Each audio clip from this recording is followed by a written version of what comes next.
첨단 제품마저 굴욕이다. 대한민국 박살난다. 진짜 섬뜩섬뜩하죠. 말 자체만 보고 있어도 진짜로 섬뜩섬뜩합니다. 그런데 여러분, 이 말이 사실이 돼가고 있습니다. 우리 지금 적극적으로 대응하지 못하잖아요. 진짜 대한민국 박살납니다. 보실래요? 첨단 산업의 무역 특화 지수입니다. 무역 특화 지수 이러니까 굉장히 어렵잖아요. 쉽게 말하면 수출 경쟁력 지표라고 생각을 하시면 돼요.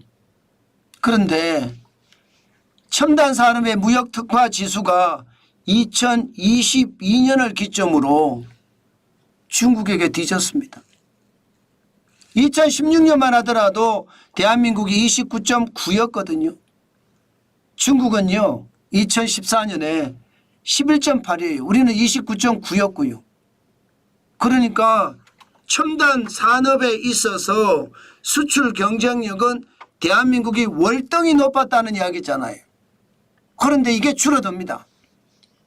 2017년, 18년, 19년에 걸쳐서 계속 줄어들더니 2021년에는 대한민국이 23, 중국이 18.1.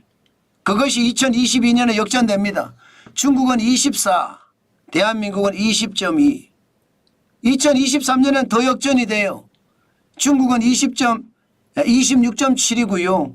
대한민국은 20.1. 계속 빠지는 겁니다. 그러다가 근래에 들어와서 정신을 좀 차렸어요. 대한민국이. 그동안 말입니다. 완전히 망가뜨려 놓은 첨단 기술에 그나마 민간주도 성장이라는 걸 끌어내면서 조금 나아지기 시작했어요. 2024년 9월까지는 대한민국이 25.6이고요. 중국이 27.8이에요. 2년 전부터 이제 중국을 따라가야 되는 그런 최악의 상태가 됐다는 이야기죠. 여러분, 첨단 산업의 무역 특화 지수, 쉽게 말하면 첨단 산업의 수출 경쟁력이 이렇게까지 떨어진다는 것은요, 이게 한두 해에 걸쳐서 일어난 일이 아닙니다.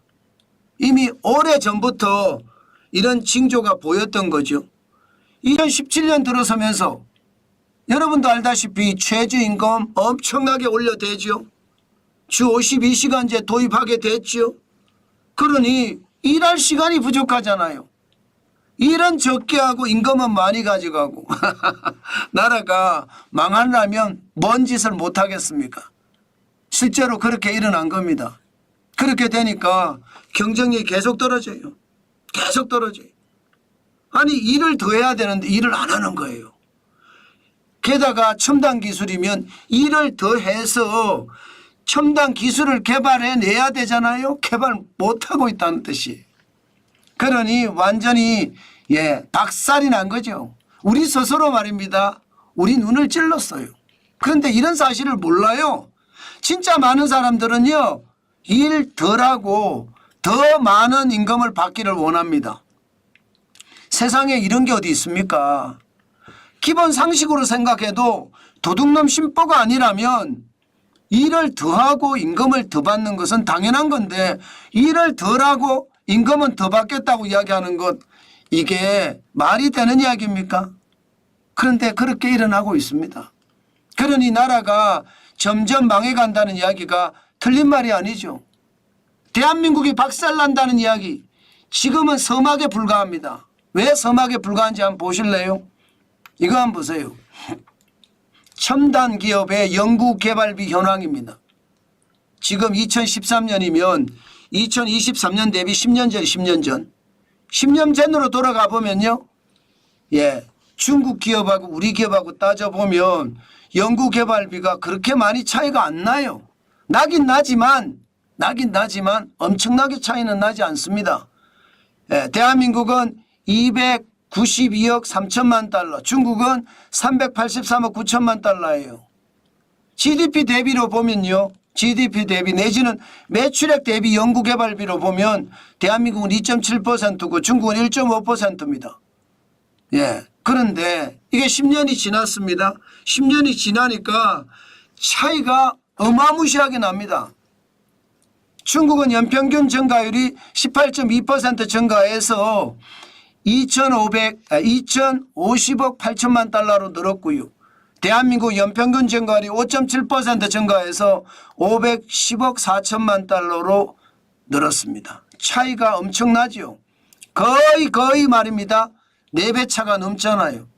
돈을 이렇게 4배 이상 쏟아붓는데 여러분 중국이 우리를 추월 안 하는 게 이상하죠. 그죠? 당연한 겁니다. 당연한 겁니다. 그만큼 말입니다. 연구개발비는 쏟아붓고 거기에서 성과를 내니까 이제 첨단 기술의 수출 경쟁력도 중국이 앞서는 겁니다. 더 놀라운 것은 우리는 또 일을 안 해요. 일을 안 해요. 실제로 말입니다. 주 52시간제가 시행되면서 주 68시간이 주 52시간으로 줄어들었거든요. 일주일에 일하는 시간이 16시간이 갑자기 날아갔어요. 중국은 여러분 돈도 많이 투자하지만요. 일도 많이 합니다. 뭐 밤새워 일합니다. 그러니까 중국의 기술력은 축축축축 올라가는 거예요. 우리는요. 거꾸로 떨어지는 거예요. 이러다가 개박살 난다는 이야기도 틀린 말이 아닙니다. 문제는 현재가 아니에요. 앞으로잖아요. 앞으로 더 심각해질 겁니다. 왜? 중국은 천인계획이라고 해서 상위 1% 과학자를 계속 모으고 있습니다. 중국만 보세요. 1,405명이나 됩니다. 상위 1% 과학자가. 대한민국 75명밖에 안 됩니다. 미국은 2,507명이고요. 이런 상태에서 우리가 중국하고 경쟁한다고요? 경쟁이 됩니까 여러분? 경쟁 안 되잖아요. 도대체 우리 국가 지도자들은 뭘 하고 있답니까? 머릿속에 죄송합니다. 이런 표현 쓰겠습니다. 똥만 드는 거예요? 그렇지 않고서야 이런 지표가 눈에 안 띌까요? 지금 이대로 가면 대한민국이 박살난다는 이야기 틀리는 말이 아니잖아요.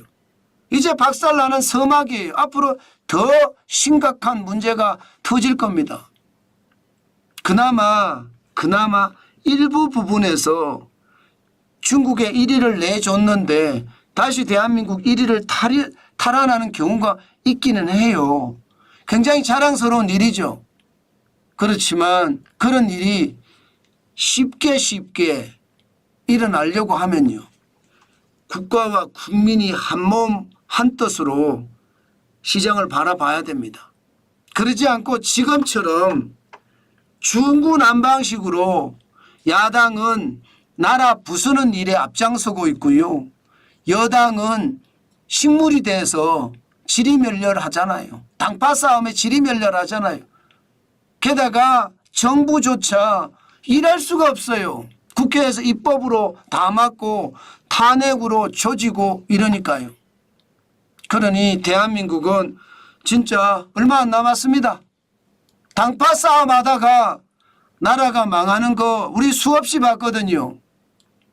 임진왜란 때도 미리 대비를 했으면 우리가 일본에 그렇게 처절하게 당하지는 않았을 겁니다. 미리 준비를 안 하니까 그렇거든요. 병자호란은 또 뭐 다릅니까? 미리 준비를 제대로 했습니까? 싸우다가 볼일다 봤어요. 싸우다가 시간 보내는데 쳐들어온 거예요. 준비는 아무것도 할 수가 없죠. 싸우기만 하고 있었으니까. 지금이 딱 그런 형국이에요. 대한제국 말기처럼 아니면 해방 전후처럼 이게 공산주의자 쉽게 말하면 좌파 어떤 친구들이 세상을 다 휘젓고 있다 이런 생각이 들거든요. 제발 국가 지도자들이 정신을 차려야 됩니다. 지금처럼 첨단 산업에 있어서도 중국 제품의 수출 경쟁력이 뒤진다는 것은요. 결국 대한민국이 점점 파멸해 간다. 박살나고 있다. 이런 얘기입니다. 문제는 지금은 서막에 불과합니다. 앞으로 중국은 더 발전할 거고요. 더 발전된 기술은 대한민국의 수출 경쟁력마저 싹 쫓아 잘라버릴 겁니다. 그렇게 되면 대한민국은 어떻게 됩니까?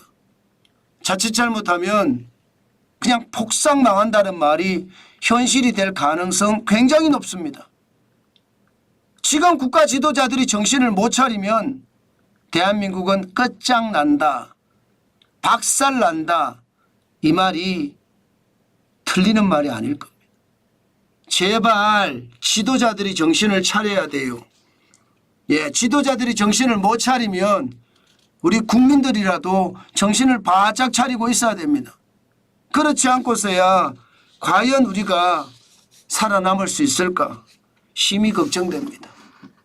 어떻게 생각하면 도둑놈들만 있는 것 같아요. 죄송합니다. 이런 표현이 나와서. 어떻게 하든 권력을 잡아서 한탕 해먹으려고 하는 사람들만 있는 것 같다니까요. 국가와 민족을 생각하는 것이 아니라 내가 한탕 해먹는 게 더 중요하다. 이렇게 생각이 드니까 더 가슴이 아픈 거죠. 제발 정신 좀 차렸으면 좋겠다. 예, 그 말씀 진짜 많이 말씀드리고 있습니다. 과연 우리가 앞으로 어떻게 될지 참 암담하기는 합니다. 우리 시대야 이제 뭐 저도 50대 후반이니까 지는 세대잖아요. 우리 자식 세대는 어떡합니까?